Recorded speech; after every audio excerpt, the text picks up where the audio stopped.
And one of these is the Sabbath.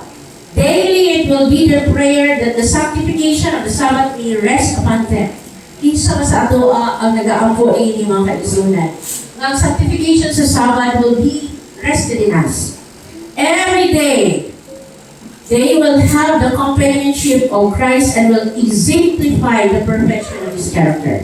And the last is, every day their light will shine forth to others in good works.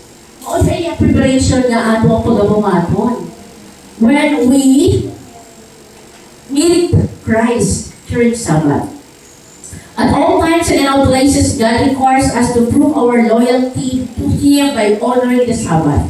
Diha na ito suta nga ito ang kawalingon. If we are loyal to Christ, if we are loyal to God, if we are honoring His Sabbath. But, again, our condition is we greatly dishonored the Sabbath. So, gikinahanglan mga kaisunan ang Reformation. Muna siyang ato ang mensahe. We are set aside. No? Gikuha ka sa quarry into this marvelous light to become the repairers of this bridge. Kaya sa ganin nato sugdan ang ato ang Sabbath day. No? Nga time? From even to even. From sunset to sunset. And we should jealously guard the ages of the Sabbath. Remember that every moment is consecrated holy time. Dili yung mga akong share mga kaisunan, there are many parts here about parents and children. This is not my word, this is God's word. Given the parents during the week, live as in the sight of the Holy God who have given you your children to train for Him. Ano ang pagsayo ng ato ang mga anak, no? Para they are ready for the Sabbath. Ang ato ang palimalahin, make it a little church, no? That on Sabbath, we prepare to worship in the Lord's sanctuary. So, saan po haton? And each morning, kada buntag, gabi, let us present our children to God as His God heritage. Ato as silang tudloan that their highest duty and privilege to love and serve God. Ang highest duty yun. Na kayo mo batanin sa ato ang pagmalay. Do we have time for this? During the week, our energies will not be so exhausted in temporal labor. This is one thing also. Wala pa sa siya ka passage din mas bugat-bugat pa nga ang ato ang energy unta, we reserve it for the Sabbath.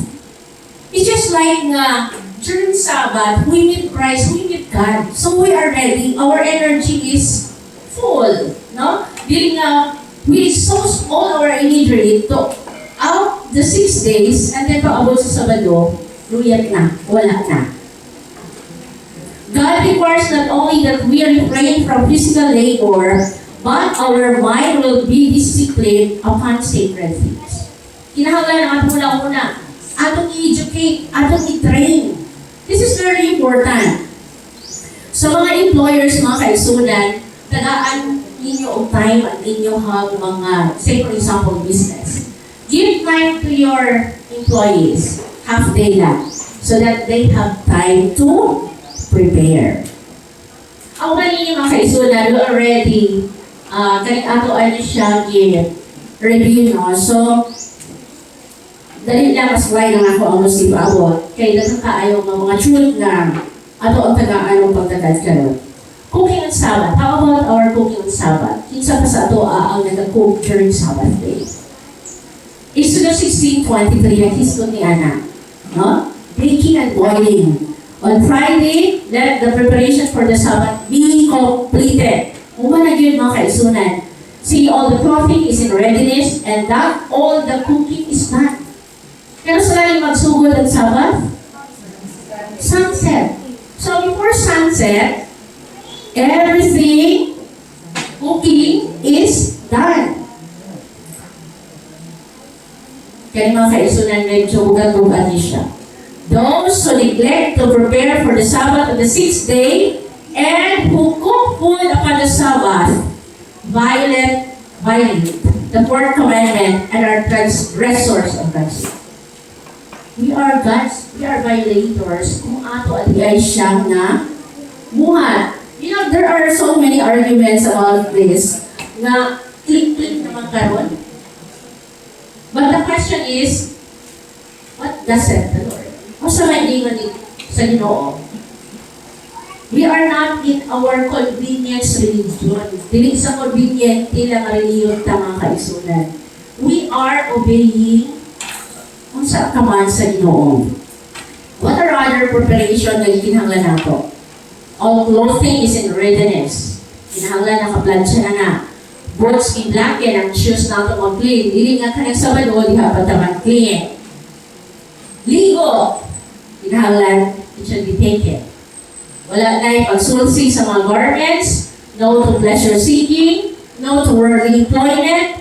Ang tanan ng mga seculars, work, kinahanglan ipadapling. All secular papers, kinahanglan dili makita nato para hindi ta maten.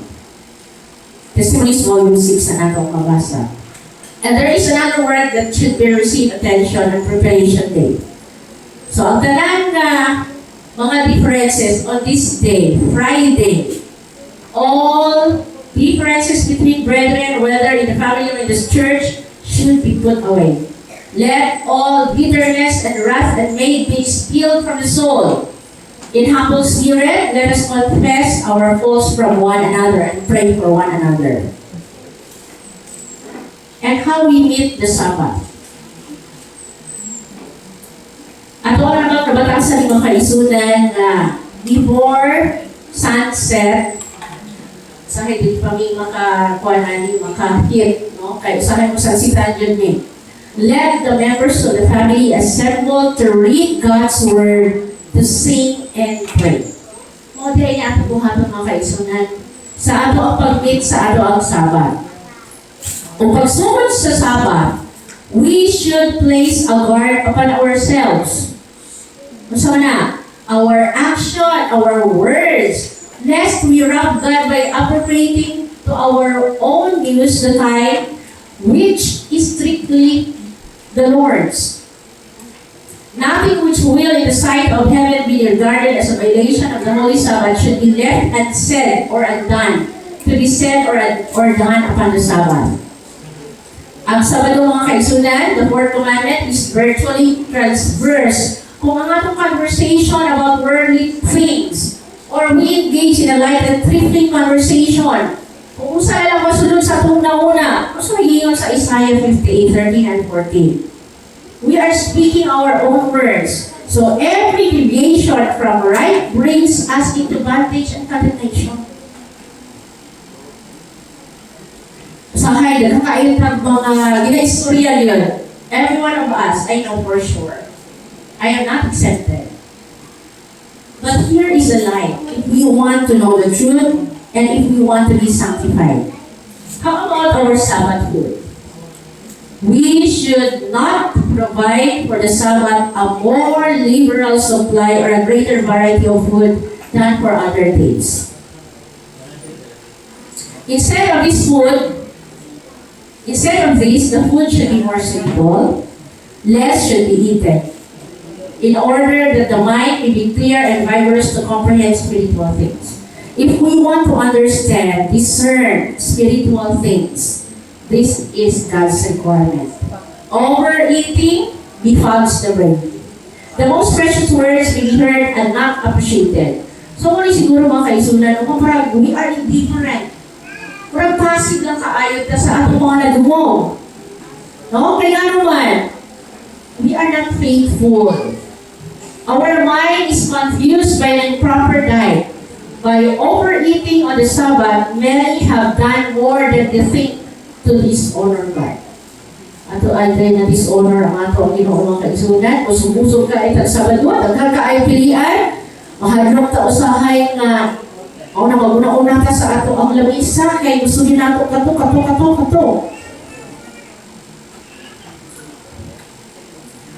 Of course, let us not be legalistic, no? Kaya na ay time nga cold ang weather na we need to heat our food. But let our meals be simple, palatable, and attractive.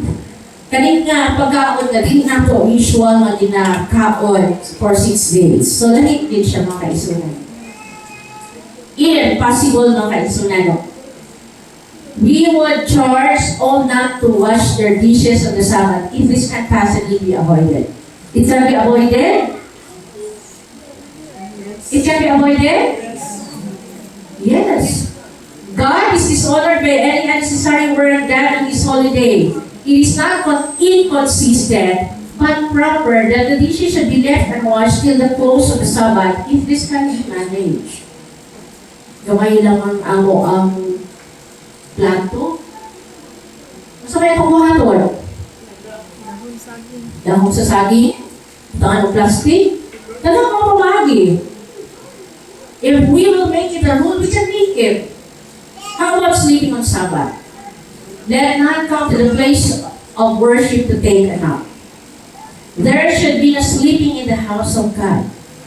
And it is displeasing to God for Sabbath keepers to sleep during much of the Sabbath. May kapoy dito, no? They dishonor the Creator in so doing, and by their example say that the 6 days are too precious for them to spend in resting. Makapahulay tayo, yes, but too much. Let not the precious hours of Sabbath be wasted. Kamusta nga itong Sabado mga kaisunan? Sa atong palimalay? Ingo din eh, boisterous noise and contention should not be allowed any day of the week, but on the Sabbath all should observe quietness. No loud tone commands should be heard at any time, but on the Sabbath it is entirely out of place. Ganito sa mga mga kaisunan, it is because we fail to prepare ourselves for the Sabbath. True? All mga kaisunan. This is God's holiday, the day He has set apart to commemorate His creative works, a day He has sanctified and hallowed. How about our dress? Kani ato mga common clothing, no? Ingon din ha, not to enter the presence of God in a common clothing worn during the week. We should set aside a special Sabbath suit. Kani para lagyan niyo siya sa Sabado. Dili siya sa ako ang pag-ato sa mall, dili ato sa mga usang mga party. All should be taught to be net, clean, and orderly in their dress, but not to indulge in that external adornment. There should be a display of the apparel. Okay, so na one time ato, nakuha ko ani na reproof ko ani, ingon sa ka-elder. Nagwapo din sa iyo ang salina, pero in my mind, in my heart, I know, I violated God's word. Kaya nga naman, nagsindak-sindak, magutom ako ang salina. Gidak-gidak ba? And if draw attention to me, o mahimo nga, no, our articles of dress, mahimo siyang, mahimo siyang kapalulan sa uman. Mahimo siya, ang ilang una-una, dito na lang sa dress, kagwapo, isa yung dress ba? Ganahan, di ko anak pa. So sometimes, anak po, no, na ma-miss na to. Sa mga ginikanan, there is a command here. When they see their children inclined to follow worldly fashions, they should, like Abraham, resolutely command their household after them. Instead of uniting them with the world, connect them with God. Let none dishonor God's sanctuary by their showy apparel. God and angels are there. Ang Ginoo o ang mga manlunda aniya sa atong taliwala. When a church has been raised up and left and instructed at these points, kinsa may pasadoon mga kaisunan. The minister neglect his duty, and he will give an account to God for the impression he allowed to prevail. Who are the ministers of this church? Unless great ideas on true worship and true reverence are impressed upon the people, there will be a growing tendency to place the sacred and eternal on a level with common things. Let us remember many detail of parsing. We are weighing the balances and found one thing. Let us not ato ang i-appeal ang common sa mga sacred. They can never, with their uncultivated ideas, appreciate a pure and holy heaven and be prepared to join with the worshippers in the heavenly courts above, where all is purity and perfection, where every being has perfect reverence for God and His holiness. Wala siya mga kaisunan, if we mingle common and sacred. Travel yung Sabbath mga kaisunan, kumahin mo, no? If it is really importante, of course, kinahanglan nato buhaton ang ato ang makaya nga dili ka makasala o Sabado. Ako alam ni siya ni Juan kayo, our time is very tagal. Kaning caring for our children of Sabbath. The house of God is discreated and the Sabbath violated by the Sabbath believers' children. Yan ang violate ng mga kaisunan. They run about the house, play, talk, and manifest their evil tempers in very meetings where the saints have met together to glorify God and to worship Him in the beauty of holiness. So, ma-desecrate di ay mga kaisunan ang Sabado. Kung mauni siya ang makitaan sa atong congregation. Above everything, take care of your children upon the Sabbath. Every time na announcement, presider ringon ng mga ginikanan, itapan ninyo yung mga anak sa inyong mga lingkuranan. Do not let them violate it, for you may just as well violate it yourself as to let your children do it. When you suffer your children to play upon the Sabbath, God looks upon you as a commandment breaker. You transgress the Sabbath. Ngayon, saan ito kayo? So, I feel sa iyang burden, sa iyang heart. Nag-discuss tayo ni Annie. And nakita na ako kabukat yun sa iyang kasing-kasing. Kaya nga naman, daghan niyang makitaan ng mga bata at managdagandagan. Dili na dali sa atong church, dili naman sa sunod sa atong building. Isang sa gawas mga kaisunan. Na ano na siya? No? It is written mga kaisunan. Ato ng mga basa niya. And in the homes mga kaisunan, in order to prepare our hearts for the Sabbath, para mahigugma sa ato ang mga anak ang Sabado, hindi nila ma-desecrate, kinahanglan during worship time. Ato buhatan niya siya. No? Kung sa ikulo sa ato mga Bibles, I don't know kung kinsa rin sa ato ang wala by Bibles. Every one of us, even the little children, ako nang nagtagaan, kinsa pa'y wala. Dilig yun ang kapakulipas sa Ginoo mga kaisunan. Let all bring their Bibles, atong balidala ang mga Bibles, and each read a verse or two. This is command mga kaisunan, and then let some familiar hymn be sung, followed by prayer, for this Christ has given a model. If we have 9 parents in pleasant weather, kinahanglan nakitay tayo sa atong mga anak, no, to walk in the field and groves. At ipakita makita nato ang buhat sa mga tao, mga buildings, mga sa nature. Kung ato ang masultihan sila kung unsa ato, kinsa atong Ginoo, unsa iyang nabuhat, unsa iyang reflection. So we must learn also this subject para natin kasulti sa atong mga bata. The reason why we cannot do it because we ourselves are not educated sa ating mga buta. And Christ is meeting His people on Sabbath. Bisan ginagmay ng mga kaisunan. And we are very happy na natin mga gagmay ng mga churches. No? Little companies. And let us also dedicate ourselves, our family, parents. Upon the Sabbath, there should be a solid dedication of the family to God. Isang kinsa nga naa sa ato ang panimalay. Naatay mga kaisunan. No, naay solemn dedication, especially kung naatay mga amahan who serve as priests in the house. In solemnity, we need to dedicate our family to God. Studying Sabbath school lesson. Parents set apart a little time each day for the study of the Sabbath school lesson with their children. Ato ba siyang nabuhat? Parents as well as children will receive benefit from this study.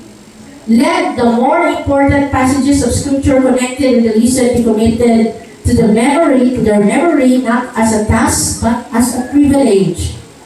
There is no reason why Sabbath school lessons be less perfectly learned by teachers or pupils than are the lessons of the day school. They should be better learned as they treat of subjects infinitely more important. A neglect here is displeasing to God. Pila sa ang atong lesson mga kaigsunan. Tanaw ang iyong lesson kung inyong ang kaansiran ba mga kaigsunan. Bata, tigulang, na ay copy na inani. Ato abang nasulatan, ato abang naansiran. Dino din a neglect here is displeasing to God. We displease God. Ang ato ang religion is profess na religion. For the teachers, teachers should be diligent students of the Word of God. Dili nga kung sabado na maupang pagkukla. And ever reveal the fact that they are learning daily lessons in the school of Christ. And are able to communicate to others the light they have received from Him who is the great teacher, the light of the world. Mabasahan o mabasahan sa kadaghanan if we are diligent teacher. If our heart ma-communicate nato ang atong nakatunan, ang ato ang nabatasan, ang atong nakinabuhian about the truth sa ato ang Sabbath school lesson. For our church in Coro, say, because of the ignorance in attitude, dress, and deportment, and lack of the worshipful frame of God, of mind, God has often turned His face away from those assembled for His worship. Dili na ito gusto maitabo ni mga kaisunan. Ako na yung dumaan ang sa kaisuon na ako ang biskahan dito sa Tagol sa una. Nga ginaraan siya o kay gayunan nga naingon siyang visionary. At one time, nasunod siya sa simbahan. And she was in vision. Kung na-declare siya, the Lord is not here. Wala ang Ginoo ni. Ako tapos siya, i-invite din ni, pero mahadlo ko mga kaigsunan. How many times sa iya gibuhat sa mga kasibahanan nga iyang giadtuan?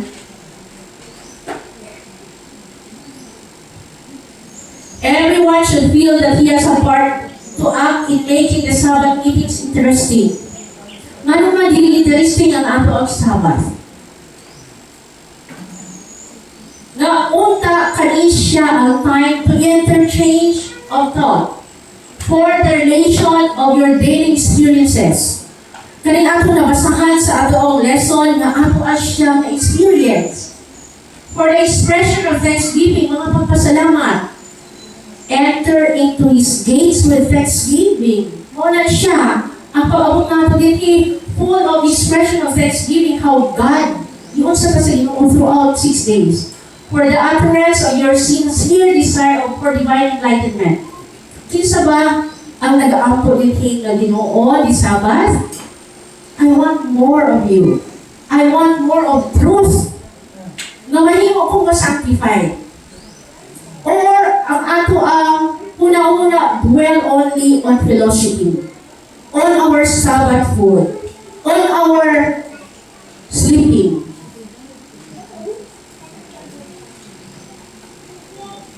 Never think that you can be Christians and yet withdraw yourselves within yourselves. Sa ingon dito, unite, press on together. Press on together. Each one is a part of the great web of humanity, and the experience of each will be largely determined by the experience of associates. So dapat even prayer meeting, all siyang rules of the church. Salamat nga bisan pa ginabasa nato ang atong lessons, but everyone who has the desire to hear it from our speaker are here. We must carry to every religious gathering a quickened spiritual consciousness that God and His angels are there cooperating with all true worshippers. Sa ato ang muhaton, sa diha ang sulod ta aming building, ask the Lord to remove all evil from our hearts. Bring to His house only that which He can bless. Kneel before God in His temple and consecrate to Him His own, which He has purchased with the blood of Christ. Pray for the speaker. Ato ang nabatasan mga kaigsunan, nga ato ang diapuan nato na siya, or siya na po. Kung sa napagkahan niyang tima din, mangigo na po din siya. Pray for the speaker or the leader of the meeting. Pray that great blessing may come through the one who is to hold forth the word of life. Strive earnestly to lay hold of a blessing for yourselves. Ano siya atong buhaton? How to keep the Sabbath? Ano masanctify na makaisunan? Sa mga panahon, ano siya ngaisutan? What will be our behavior in the house of God? That we will worship Him in spirit and in truth. No? And we will worship Him, no? Through worship and true reverence ang atong mabuhay. Habakkuk 2:20, but the Lord is in His holy temple, let all the earth keep silence before Him. And Ecclesiastes 5:1, keep thy foot with the voice in the house of God and be ready to hear. Asa nasugod ang pagtuo mga kaigsunan? From hearing the word of God. Be more ready to hear than to give the sacrifice of fools, for they consider not that they do evil. In God's house, kung saan po hato mga kaigsunan? Yan siya. Pass quietly to your seat. There will be a sweet eloquence in silence. Common talking, whispering, and laughing should not be permitted in the house of worship. When? Either before or after the service. Ardent active piety should characterize worshippers. If some of to wait a few minutes before the meeting begins, let it attain a true spirit of devotion by silent meditation, keeping the heart uplifted to God in prayer, that the service may be special benefit to their own hearts and lead to conviction and conversion of other souls. If when the people come to the house of worship, they have genuine reverence for the Lord and bear in mind that they are in His presence, there will be sweat and tears and silence. Kung ato ang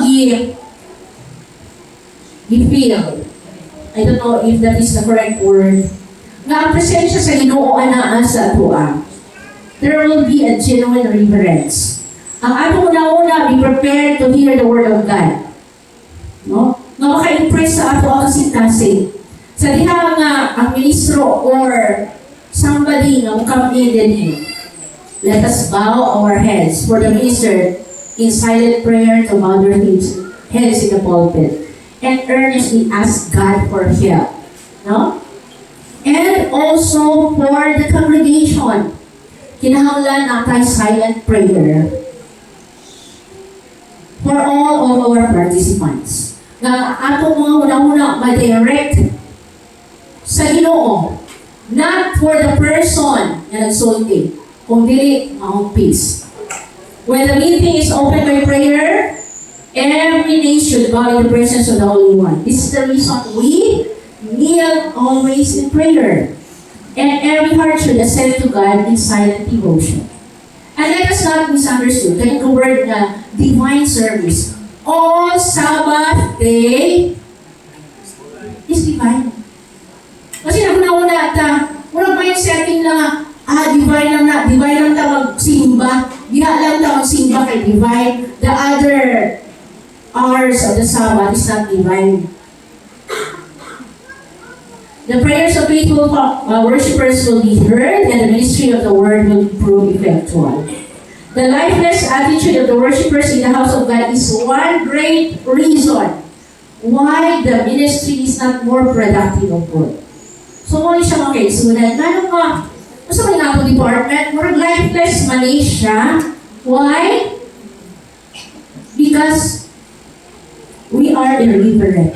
Wa nato gitagaan o pagtagad ang atong paningahon, ang ato ang relasyon sa ato ang Ginoo.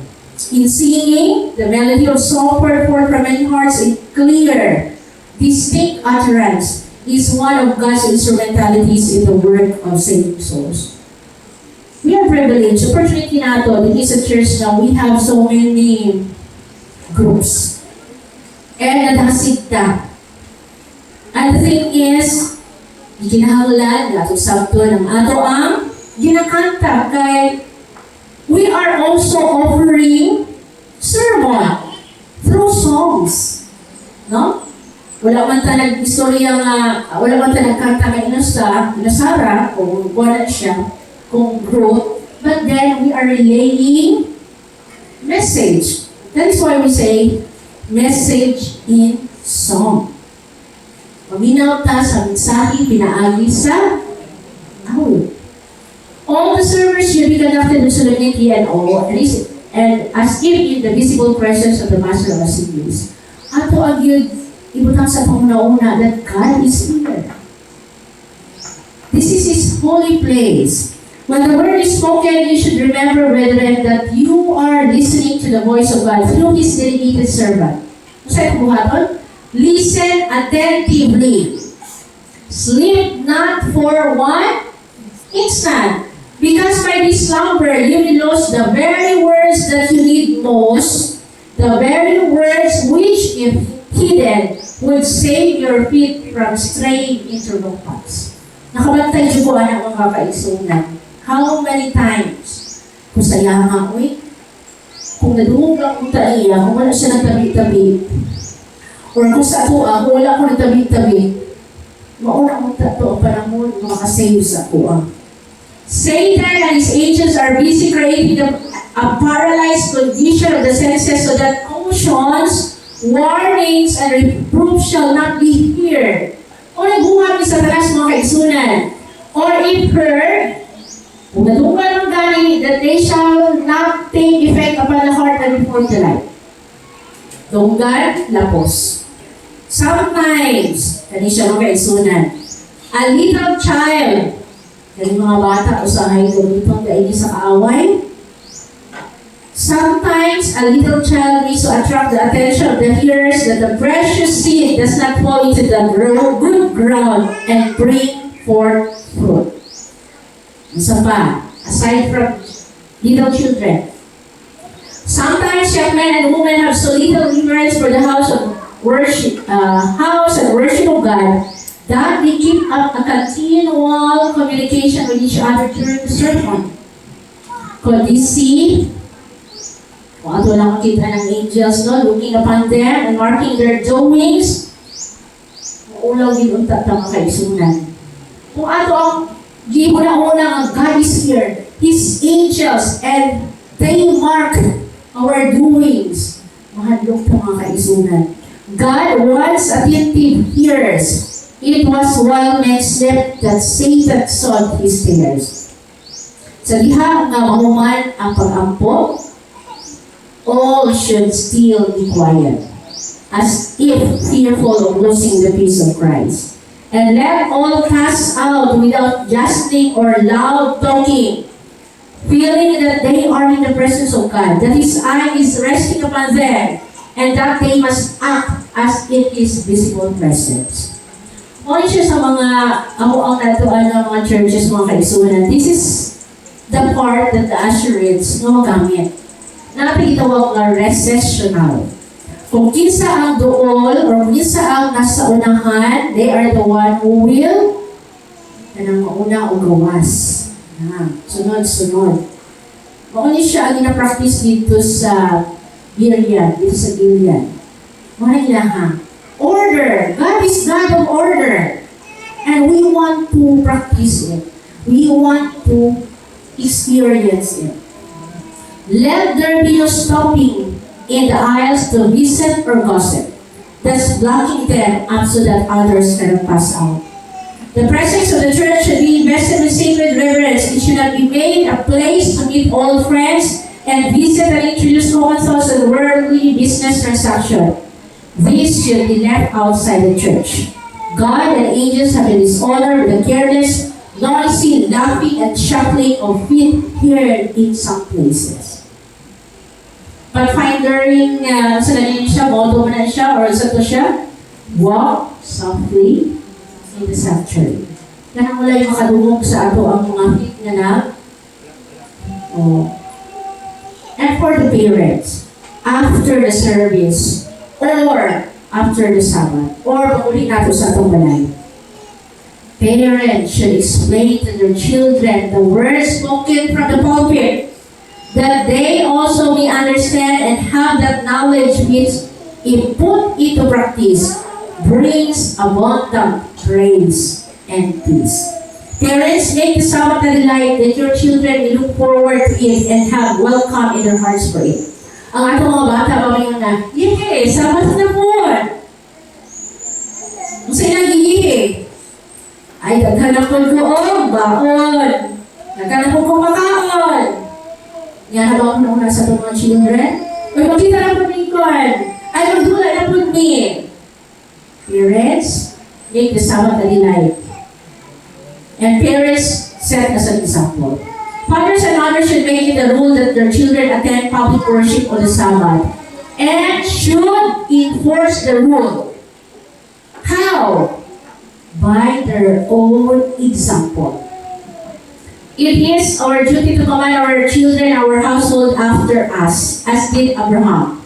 By example as well as present, we should impress upon them the importance of religious teaching.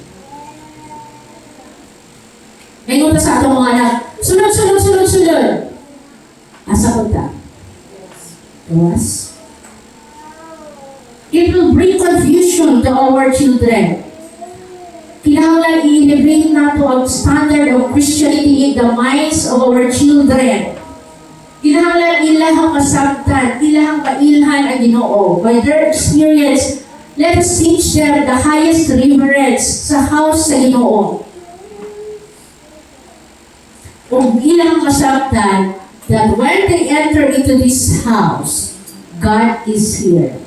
Kung yung atong ipasabot sa ilaha, God is here, this is His house, I must have pure thoughts and the holiest motives.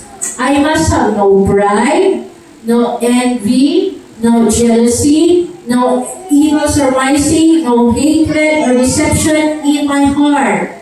For I am coming in the presence of the Holy God. We are standing in His holy presence. This is the place where God meets with and blesses His people.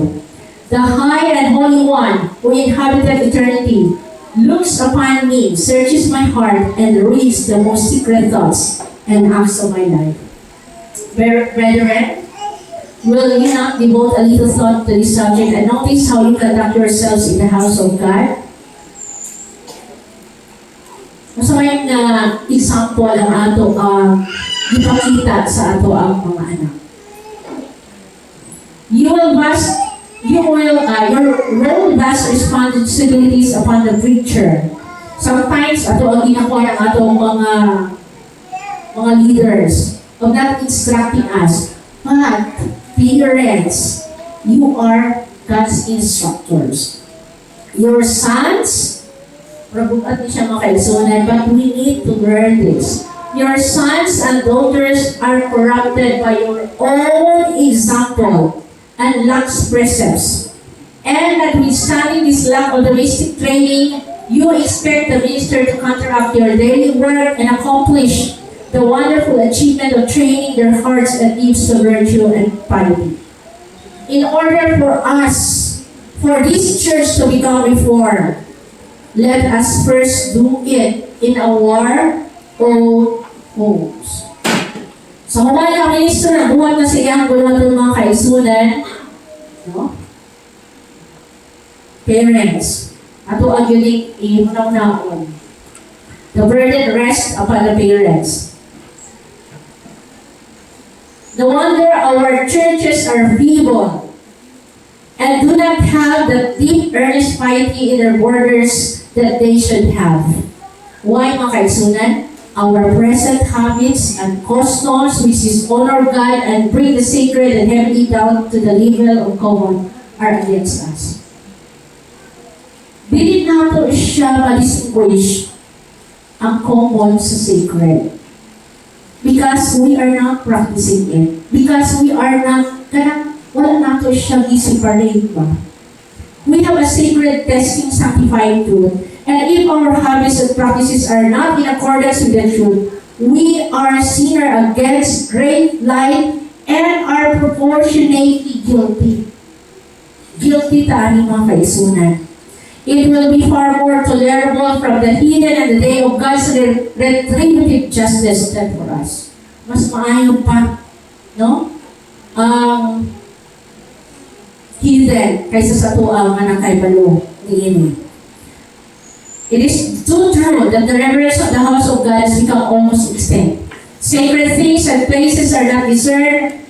The holy and exalted are not appreciated. So, ang Ginoo naghatag og rules mga kaigsunan. So, let us educate our youth, our children. Parents should not only teach but command. On siya atong work.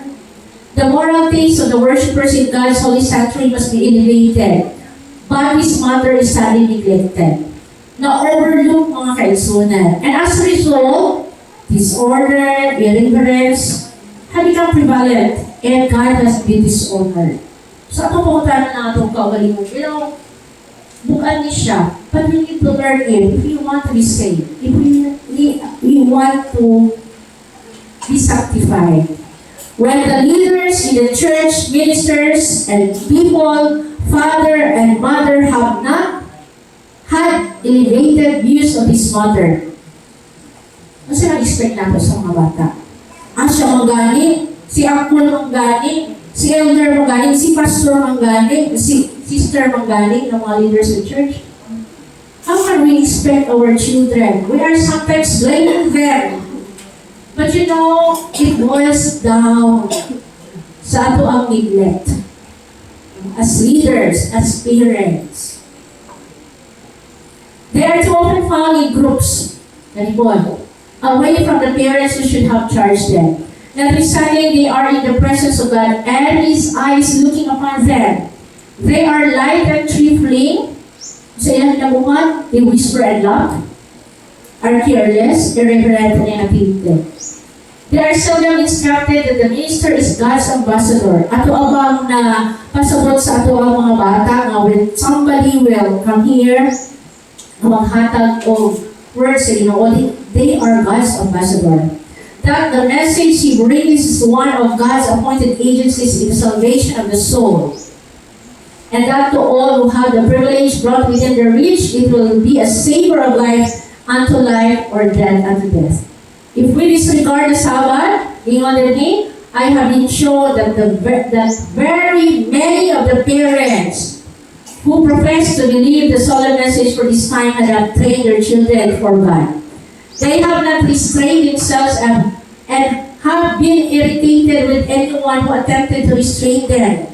They have not, by living faith, daily bound their children upon the altar of the Lord. Many of these youths have been allowed to transgress the fourth commandment by seeking their own pleasures upon God's holy day. They have felt no compunctions of conscience in going about the streets of the Sabbath for their own amusement. Many go where they please and do what they please, and their parents are so fearful. Ano pa tamang kaisunan sa atong mga anak? Mapalihan ka kang priest Eli, na wala tayong kamay sa ilahaw. And what will happen to our youth?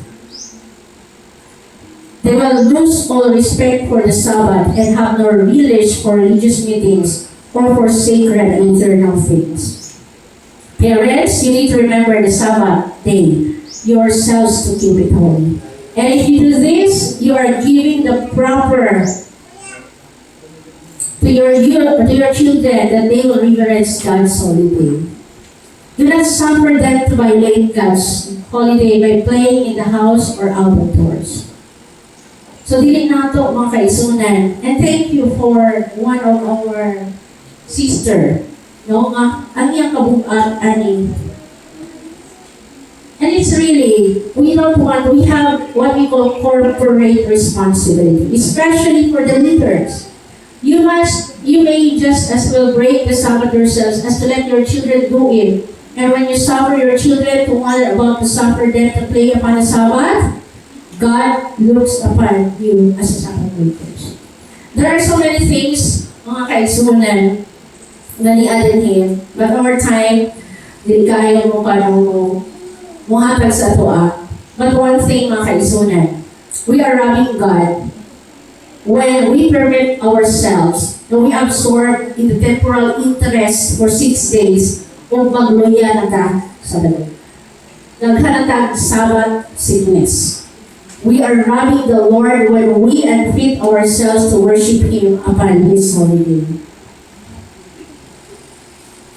And for those, salamat, okay, daghan na kayo mga kaisunan, more converted to this. Sabbath classes. If parents allow their children to receive an education of the world and make the Sabbath a common day, then the seal of God cannot be placed upon them. Ang atong ginawala mga kaisunan is sealing. Masiluhan ta sa Ginoo. Dili ta makalahutay.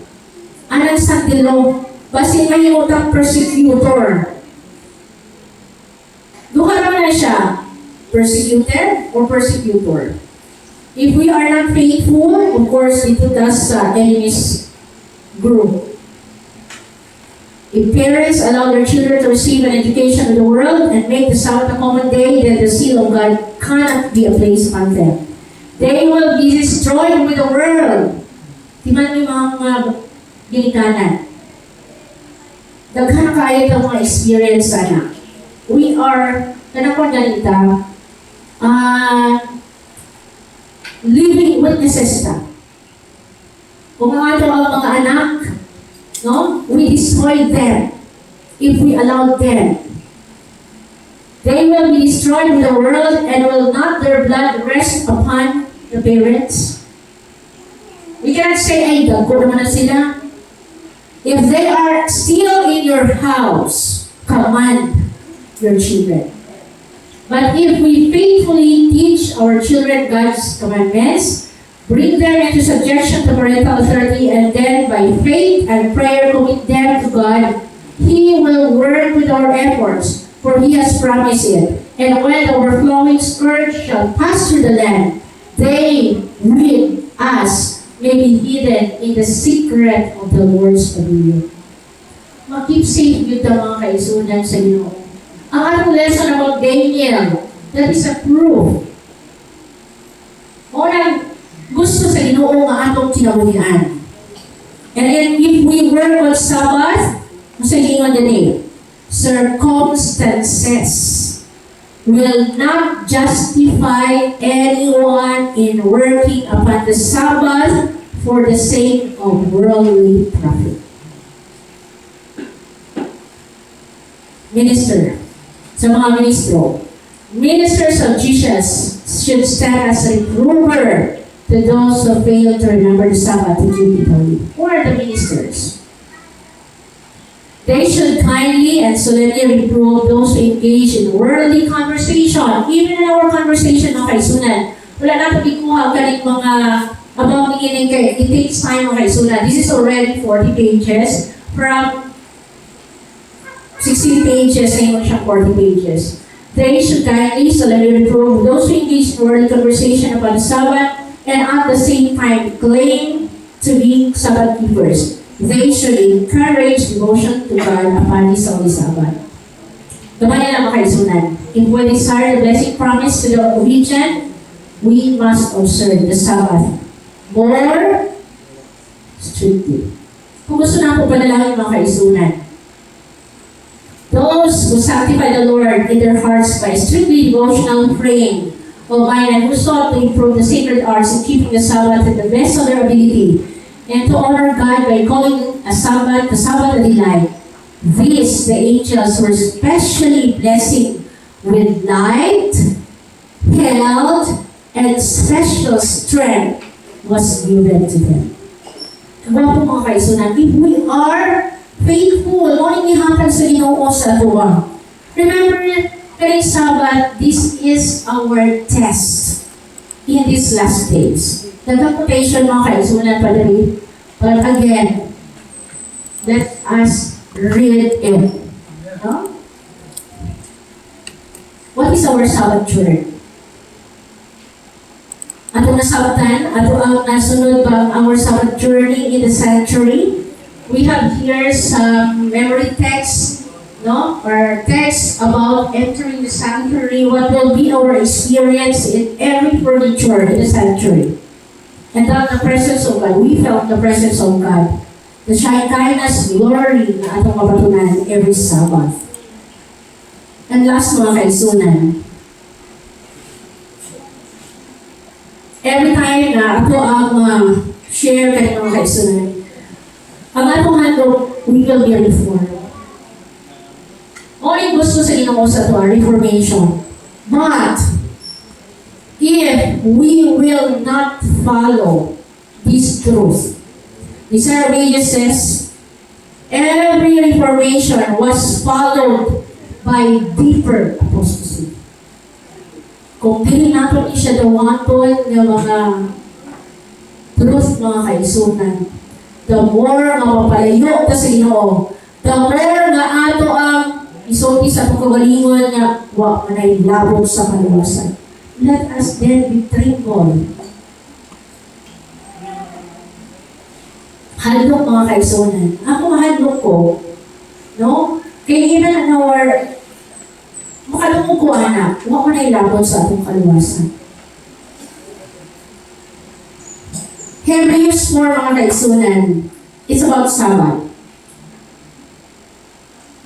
Let us labor therefore to enter the rest, into that rest, lest any man fall after the same example. Ang last din ha mga kaisunan, how many times, ibutang din ha sa verse, sa chapter 4 sa Hebrews. Today, if you hear His voice, harden not your hearts. Ang ginawang magandang